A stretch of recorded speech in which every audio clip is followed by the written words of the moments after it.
So, Ordinary Human Failings has been optioned by Lena Dunham.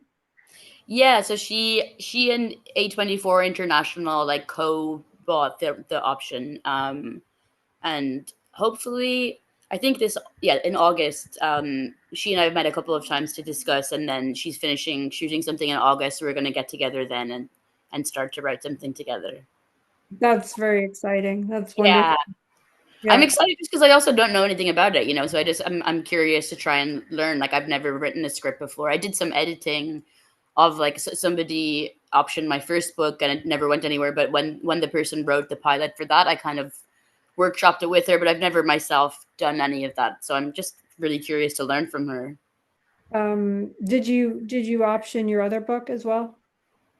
Yeah, the first one was optioned, and like I never really had a I didn't really think that the first one would be well. I didn't think it was like a one that naturally lent itself to adaptation. So I was very happy to like talk to the person writing the pilot, but I never really had a strong investment in it. But I think just because this one is more plotted and less, interior, that it feels a little more natural to adapt it.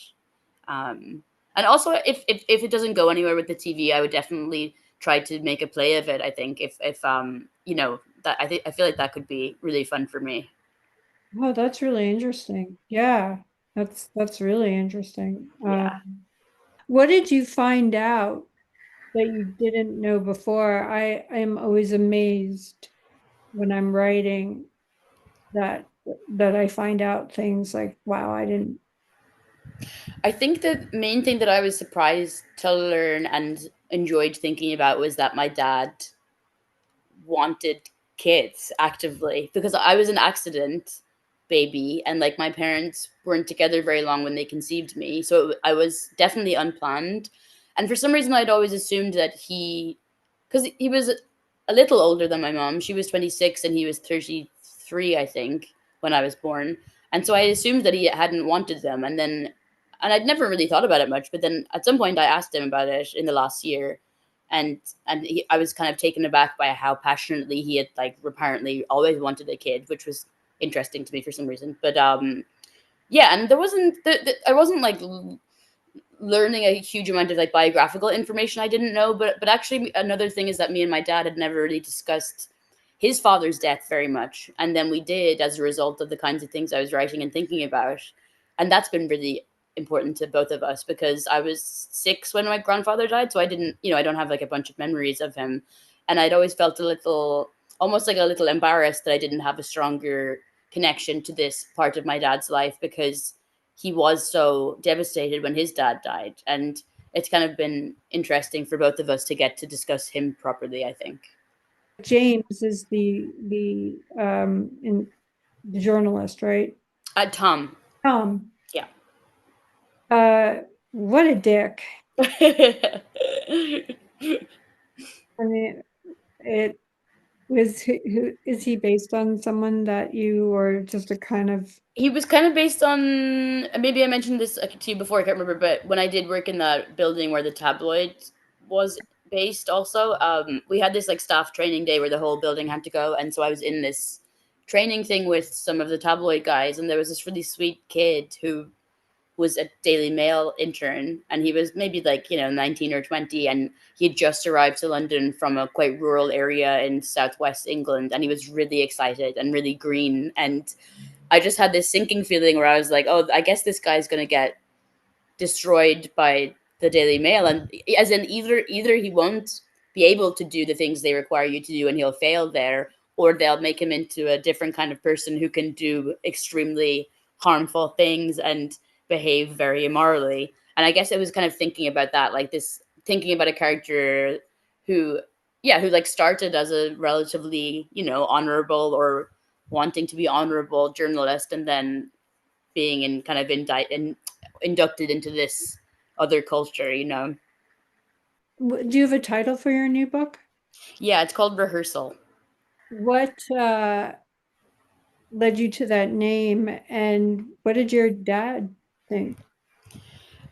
It's kind of funny, like he knows I'm writing it, but I don't know. I think he's like he's perfectly tolerant of me writing about him, but I think he's a little embarrassed, and not embarrassed about it being revealed or like having his private self revealed, but just a little like it's just such a big thing to write a book about another person, and I think he's a bit like abashed almost by it, you know. And so yeah, I think I'm sure he'll be very interested by it, but I think he's a little squirrely about it. So you haven't read it yet. No, no, no. But I'm just gonna get the preliminary feedback from Mihal, and then I'll send it to him. Like initially, he said he didn't want to read it before it was published, and I was like, "Well, you kind of have to because there's going to be facts that you'll have to verify and stuff like that." But yeah, he's whatever. I think I'm pretty much as lucky as it gets in terms of like family being accommodating about you writing about them. Like my brothers are a little more removed. Like they didn't want to read my first book, and I was very happy for them not to. Um, and so yeah, there's like a level of suspicion from some of the family, but it's not very negative. And then the title, I guess, because the book's kind of changed a bit since when I started conceiving of it, but initially, and obviously it is still largely about this. Initially, it was I was going to write more broadly about like preemptive grief and kind of this idea of like preparing for someone's death all your life. And then like rehearsal, I guess, was partly because my dad works in theater, but then also this idea of like practicing death in your head and like running it over and over, hoping that it will help lessen the impact when it does happen, which I don't think it does at all. Thank you. It's like wonderful talking to you. You too, and please stay in touch about when you're going to be in New York. I look forward to seeing you and the tell us, hold up your paperback and please announce when the your New York Oh yes, reading. so it's in the Strand on the 10th of July, and it's going to be me and Natasha Stagg. Fantastic. And thank Yeah. you so much for your time. It's been Thanks, great. Laura. Talk to you soon.